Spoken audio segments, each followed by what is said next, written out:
अस्सलाम वालेकुम दोस्तों, छा हाल आहे? उम्मीद कयां थो सभु दोस्त ठीकु ऐं ख़ुशि हूंदा। अॼु तव्हांखे बहितरीनु अपडेट ॾियण वारो आहियां। सिंध जे बहितरीनु एक्टर असद खान कुरैशी जो हिकु नओं ड्रामो अचण वारो आहे, जेको 2025 में स्टार्ट कयो वेंदो मेरान टीवी ते। मेरान टीवी जा 2 ड्रामा आहिनि। हिकु ड्रामो जेको तव्हांखे मां पहिरीं अपडेट ॾिनो हुयो, दोस्ती जे नाले सां, ऐं हीउ ड्रामो दो जंहिंजो नालो आहे दो। हिन में असद खान कुरैशी ऐं राबिया बलोच, इरफान शेख ऐं बहितरीनु सिंध जा नाले वारा अदाकार कमु कंदा आहिनि।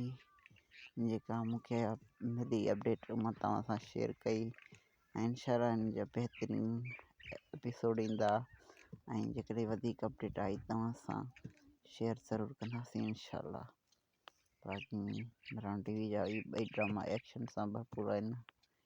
हिकु आहे दोस्ती, जंहिंमें सिंध जे बहितरीनु आर्टिस्ट हजम तेवणो ऐं ॿिया डायरेक्टर कमु कंदा।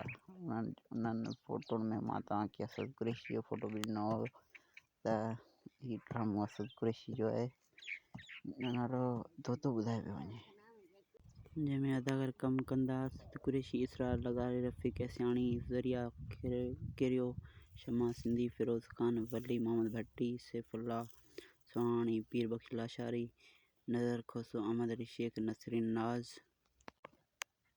राबिया बलोच, मकसूद शाह, अली हसन छजड़ी, यासीन चन्ना, मीर अली हसन टालपुर, जुल्फ़कार सनम, इरफान शेख, अकील कुरैशी, जुल्फ़ी शाह, ख़ालिद, आशिक अली उनड़, अज़हर, कहानी Hasan Jawri, state director Sajjad Ali, director Manzoor Danish.